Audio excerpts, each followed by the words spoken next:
Hi everyone, this is Judy Marie with Woman in Command, and today we have another special guest, another special woman in command. Her name is Mira Dessy, and Mira Dessy is an author. She's a certified nutritional educator and a real food advocate, one who emphasizes a healthy lifestyle and eating whole foods. Her motto is eat well to be well. Mira specializes in working with lay people and nutritional professionals and teaching them how to navigate the grocery store's mammoth packaged food stock to decipher confusing food labels and how to choose healthy convenience foods. Her book is called The Pantry Principle, and the book is How to Read the Label and Understand What's Really in Your Food. So I'm really grateful to have you here today, and I wanted to say welcome, Mira. Thank you. I'm so excited to be here, and I appreciate that nice introduction. Oh, great. Well, you've got some wonderful skills and talents to share with us today, and I'm sure everybody's really going to appreciate hearing from you and learning from you as well. So I have some questions that I'd like to ask you, and hopefully you can give us a little guidance and maybe a couple of gems on the best practices for eating well to be well. So first, tell me, what inspired you to write the book, The Pantry Principle? Well, I work with people to help them learn how to eat for their bio-individual bodies. Each one of us is different, and there is no one-size-fits-all nutritional plan. And as I was working with each family, one of the things that I would do is go through their pantry or take them to the grocery store. And I realized that I was saying the same thing, I was giving people the same handouts, and I was helping one family at a time, which was great and very wonderful, empowering for the clients. But I'm going to confess here, I'm a little slow on the uptake. For about a year, I wandered around muttering, why isn't there a book on this stuff? It shouldn't be hard. And then one day I went, wait a minute, I could write a book. And so I did. Wow, that is really wonderful. And I know myself, I've learned to shop the outer aisles in a grocery store. We don't often go down the middle aisles, and if we do, we're very selective. But a lot of people don't understand that, and certainly convenience foods have made it, we think it's made our life so much easier, but really it hasn't. So great. So tell us a little bit more about the pantry principle and what the book offers. Sure. So the pantry principle is the idea of eating as cleanly as possible to get rid of those adulterants that are in our food, which really have such a negative impact on our health. So preservatives that are chemical in nature, artificial colors, artificial sweeteners, a lot of the foods are coated in pesticides, things that are genetically modified. These are all things that we want to take out of our diet and reduce that toxic burden on our body. So the book starts, obviously, with a very in-depth chapter on how to read the label, because most of us don't really know how to read the label. We tend to rely a lot on front of package labeling.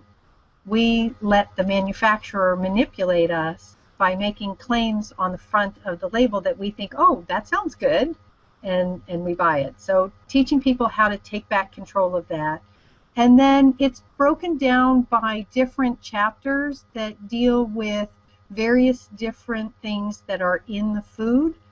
So there is a chapter on artificial colors, there is a chapter on fats, on sweeteners, on packaging, on preservatives, all of these different things. There's also, I should say, a chapter full of delicious and healthy recipes. Oh, that's wonderful. I did have a chance to look at it, and by the way, I know that this is available from your website, but I also noticed it's on Amazon. So your title indicates that there are hidden substances in our food, which you just shared with us, and why is it important that we know about them?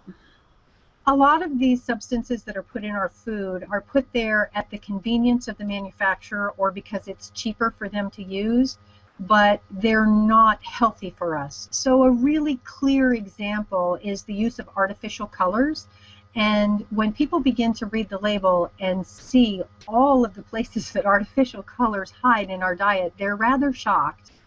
And one of the reasons artificial colors are so bad for us is especially, there's this huge rise of children who have attentional disorders, ADD, ADHD, and there are some very significant studies that clearly show that there really is a link between taking in these petrochemicals, because that's what they're made from, and its effect on the brain and on our ability to process appropriately, and it can increase inattentive behaviors and hyperactive behaviors.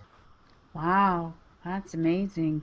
Yeah, and so one of the hidden sources, for example, that a lot of people wouldn't think have artificial colors is pickles. And we look Really? at pickles and we think they're not colored, but many of them have artificial colors in them. So a good tip is to go, instead of shopping in the regular aisle for the pickles, consider shopping in the international food section because many international brands don't use the artificial colors. Wow, that's good to know. And I do use some of the international foods. I do find like my coconut milk and certain things like that, that if I need a can of it, I can find it there without any additives. So that's, Sure. yeah, I definitely believe there is a connection for these children in the foods that we're feeding them because I'm sure that we didn't have the occurrences of the attention deficit problems like even 50 years ago. Yeah. And these foods also contribute to things like headaches, rashes, itchiness, insomnia. I mean, all of these can have a very negative effect on our body. And I know I've said that several times, but I just can't repeat it enough. So many people, when they begin to wean these products out of their diet, begin to realize that they feel better. And they just haven't been able to make that connection. It's not just what you eat, it's what's in what you eat. Yeah. Okay, so that brings me to my next question then. Can we trust the food labels? That are they telling us everything we need to know? To an extent. There are some things about the label that are very misleading, and we do need to be careful about that. My favorite, if you will, is what I call funny math. So we've all learned that trans fats are not good for us. And as a matter of fact, a few weeks ago, the FDA came out with an announcement that trans fats are no longer classified as generally recognized as safe. And so they will begin to investigate whether they can be allowed to be in foods anymore. So when we look at the label, if it says trans fats equals 0, we still need to continue down that label to the ingredients section and see if there are any trans fat ingredients in there. Anything that says hydrogenated or partially hydrogenated means that it is a trans fat. If it is less than 0.5 grams per serving, and we'll come back to that in just a second, then it is a trans fat that is present in the food even though the label says 0.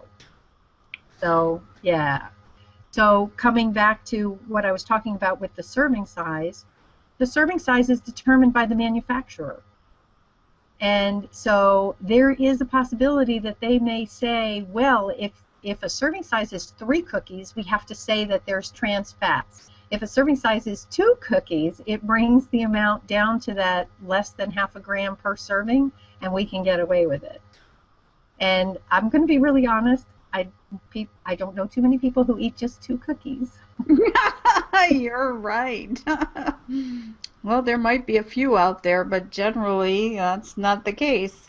So let's say, and the other thing is, let's add it up across the day. Let's say for everything that you eat, you do eat exactly the serving size, but you're eating foods that have trans fats in them, and you eat 5 of those in a day. Well, that could potentially add up to over 2 grams of trans fats that you're taking into your body. That's very amazing. Wow. So tell us why it's so important and how to go about eating 100% organic.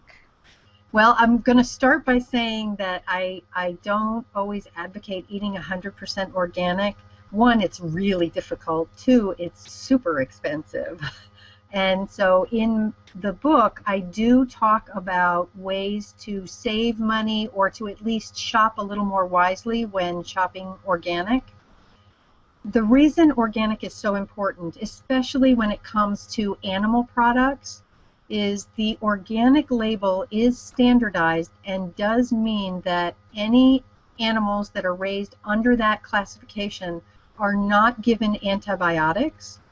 And it's a really startling fact for many people to realize that 70% of the antibiotics currently in use in this country are not given to people. It's given to the animals. And it's because they're raised in very tight quarters, and so they're more prone to illness. It's also because when they're given prophylactic doses of antibiotics, they get fat faster. So they can be processed more quickly, and it makes it more profitable for the producers. The side effect of that, however, is that those antibiotics are then being ingested by us and potentially creating superbugs because they're not getting a full dose, they're just getting a little bit. So I do encourage people to try and purchase organic dairy and meat as much as they can. And it's within your budgetary constraints. The answer is different for every family. When it comes to the produce that you were talking about, I really feel that the best thing to do, there's an organization called the Environmental Working Group. And so for everyone who's listening, they have a free smartphone app that will tell you what the dirty dozen are. And the dirty dozen is the 12 fruits and vegetables that are most likely to be contaminated by pesticides, and so those are the ones you want to purchase organic. I'm also going to say that I actually have what I call the dirty baker's dozen because I want to add one more to that list, and it's corn, because corn tends to be the most, or one of the most genetically modified crops on the planet, and so I really feel it's important to buy that organic. Yeah, we stopped using corn, but I got to tell you, corn syrup and things, it's hidden in a lot of foods. It is. It's hard to find, and the other thing is a lot of people don't realize all the names that corn hides under in our food supply. And you know, one of the things I'd like to divert for a second and let everybody who's watching this know, this is not meant to be an all or nothing proposition, and this is not something that you have to do all at once. That would be very overwhelming and really hard to maintain. The object is to become an educated consumer and to pick those things that are most important to you. Start there. Make those changes a little bit at a time. Once you've mastered them, move on to something else. Okay. So in your book, you also talk about being ill and how changing your diet helped you recover. If I'm not sick, can you tell us why they should read your book? Well, I got very sick. It actually was so debilitating that I was spending most of my life living on the sofa at one point, trying to raise 3 kids, by the way, and it was very overwhelming for all of us. As I began to change my diet, change my food, I realized I needed to know more. I went back to school, became a certified nutrition educator, and embarked on what I discovered is my passion in life. I had no idea that I could be this engaged and this involved in what I do. I love it. When I work with people, you don't have to be that deathly ill to want to make these changes because, as I mentioned earlier, so many of these things have such a low level effect on our system and we don't realize it. The other challenge is that so many of them have a hidden effect until we've hit that accumulated toxic load, whatever it is for your individual body, and then you're really sick. And coming back from that is difficult. So one particular ingredient that I like to mention to people is called carrageenan, and it's made from red seaweed. We've all been told seaweed's good for us. We should be adding more of it to our diet. It's very healthy, and that's true, except for this particular seaweed, which has been shown in studies to cause ulcerative colitis-like symptoms in laboratory settings, and is very much linked to digestive distress, bloating, gassiness, all those kinds of things. And so you may not feel sick, but maybe you have issues with your digestion, and cleaning up some of this stuff could help you to feel better. Or maybe you have low-level rashes, and clearing up some of this stuff could make that go away for you. That's amazing, and I think that even if you shop in, a lot of grocery stores, at least the ones around here, have like the health food sections. I think that even if you shop in there, I know that I have seen that ingredient in like almond milk or coconut milk, things that you think you are getting. It might even say organic on it. Yeah. It's allowed to be part of the organic label, which is very, very sad. Wow. You also cover a wide array of topics in your book, including preservatives, colors, fats, and sugars, which you've talked with us about already. How do you suggest the best way for people to get started to clean up their pantry a little bit? Well, my favorite is to encourage people to knock 3 things out of their diet, and these are things that you simply start by learning to read the label and to look at the nutrition facts and the ingredients list. So the top thing that I encourage them to get rid of is high fructose corn syrup. Mm-hmm. And the reason for that is it is very bad for your liver. There is actually a condition called non-alcoholic fatty liver disease, and it's sort of like cirrhosis of the liver for people who don't drink. And it is caused by excess fructose consumption, and high fructose corn syrup and agave nectar and crystalline fructose are the 3 sources of very high levels of fructose. When we take in more than our liver can handle, it shunts it aside and turns it into adipose tissue or fat. So the more we consume, the fatter we get. Wow, that's amazing. I know, it's kind of crazy. Another one is, I say artificial colors, although I actually am going to also include anything with a number. Nature does not grow food by numbers. And so if you see blue number 2, yellow number 6, polysorbate 80, those kinds of things, those are easy to remove from the diet simply by reading the label. Okay. And we're just trying to empower people here to read the label, look at it, and make some easy decisions. Okay. And then the third thing that's a little bit harder for people because it hides under so many names is monosodium glutamate. And although you don't often see MSG on the label anymore, it does still exist, it is still there. It tends to hide, however, under other names. So I encourage people to learn the words glutamate, hydrolyzed, and autolyzed. And those are very common sources found in a wide variety of foods. And for a lot of people who struggle with headaches or other things like that, MSG is highly responsible for that. We just don't realize how many places it hides in the diet. Okay. Wow, that's amazing. And again, I thought agave was a good switch from the other sweeteners. So I don't use sweetener a lot, but I have used agave as another choice, so that was pretty amazing to find out. Well, high fructose corn syrup is 55% fructose by volume, and we know how bad that is. Agave nectar sort of came to popularity because of its low glycemic value, so it doesn't spike blood sugar as much. Yeah. Unfortunately, it's about 70% fructose. Oh my It's a God. lot to take in.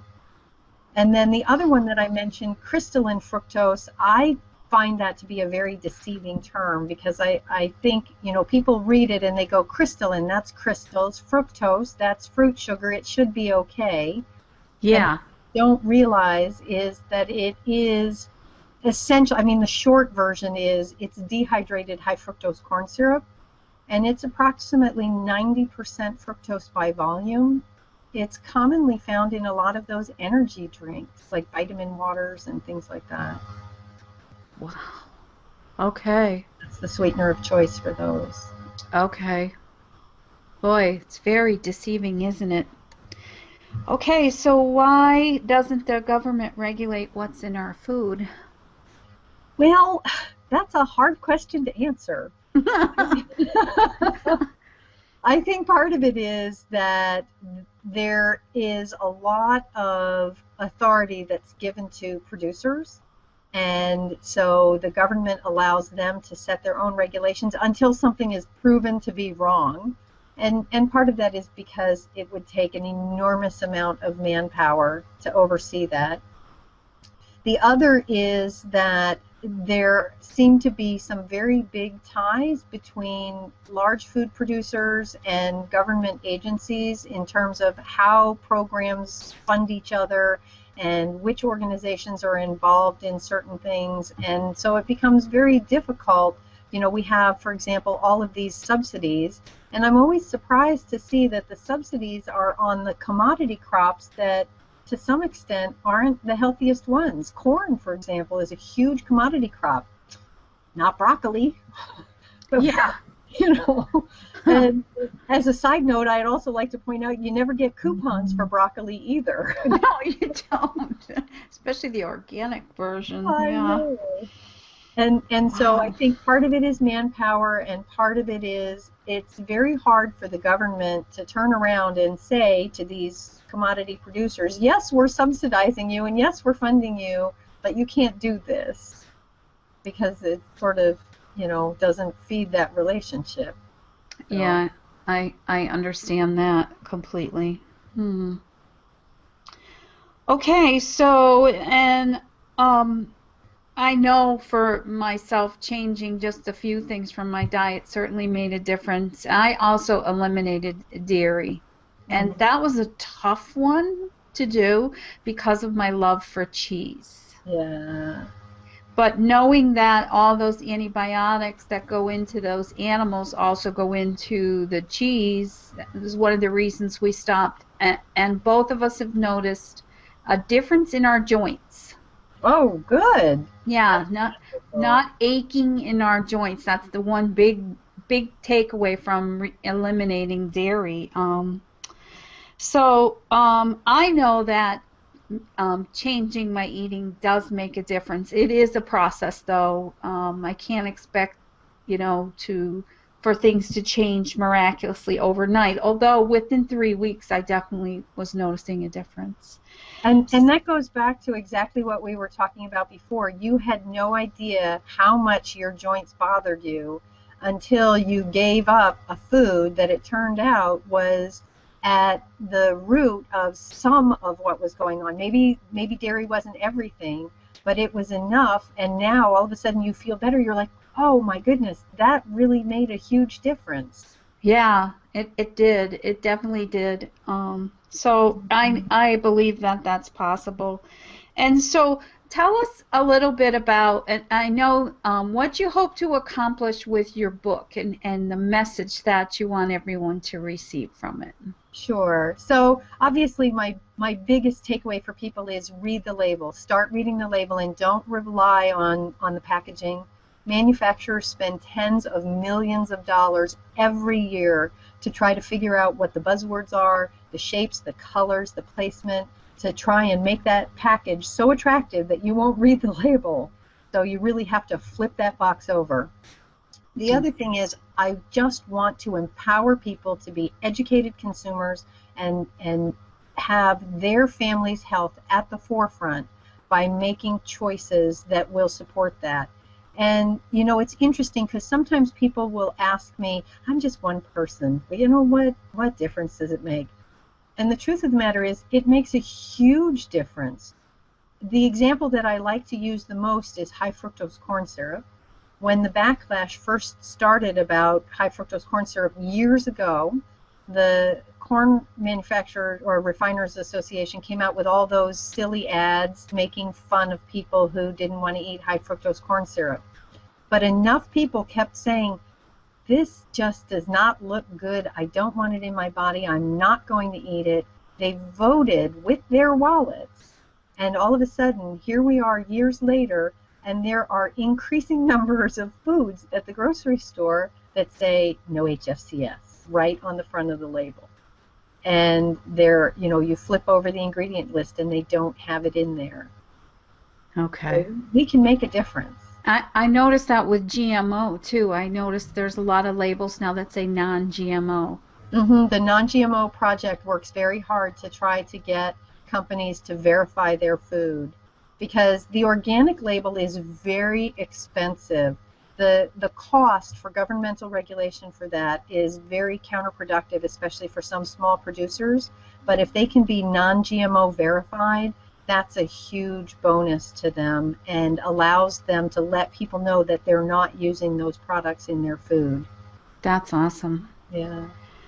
Okay, so do you have a free gift for us today, something you'd like to share with us? I do. If people go to my website, they can sign up for my newsletter, and I give out all kinds of information about what's going on in our food, what manufacturers are doing on a weekly basis. And when they sign up, they'll also receive a free ebook. It's called Eating Out, Eating Healthy. I love this little ebook. It's got some great information in there that you need to know about how to make better choices when you eat out, including a wallet card that you can print out, clip, and take with you to remind you. But even more than that, it's broken down by category. So if you're going, for example, to an Italian restaurant, it will tell you these are choices that might not be so healthy. These are choices that would be a little bit better for you. Or if you're going to an Asian style restaurant or a Mexican restaurant. So there's really some great information in there, and it's my gift, free. Oh, that's wonderful. Thank you so much. And then I wanted to just make sure that that is the pantryprinciple.net. That's correct. Okay, yes, the pantryprinciple.net. And then you also have a website, I believe it's grainsandmore.com. Is that another place? Okay, and that's either one of those they can find the free gift. Yes, at either location. Okay, and then before you go, I just wanted to ask you, if somebody wanted to go a little bit deeper than the book and they really wanted some counsel with you, some, advice and to work with you, do you have an opportunity for people to work with you directly? I do. I have two different opportunities for people. One is that we can work together as a client. I can do consults with them and help them work on their specific health needs or health goals and their diet.